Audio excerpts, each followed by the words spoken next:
नमस्कार सर्वांना. श्री स्वामी समर्थ. तर हे आहे माझे स्वामी, माझे आधारस्तंभ. खरंच माझे कृपासिंधू आहे ते. अशक्यही शक्य करतील स्वामी. आजपर्यंत माझ्या स्वामींनी कधीही माझी साथ सोडली नाही आणि इथून पुढे सोडणार पण नाहीत. कारण का नेहमी ना माणसं फसवतात, पण देव कधीच फसवू शकत नाही.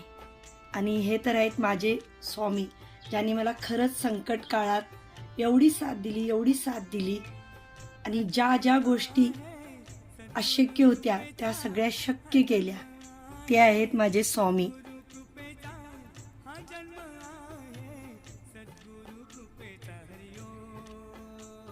माझ्या स्वामींची साथ आहे ना, खरंच अगदी शेवटच्या क्षणापर्यंत अशीच राहणार माझ्याबरोबर.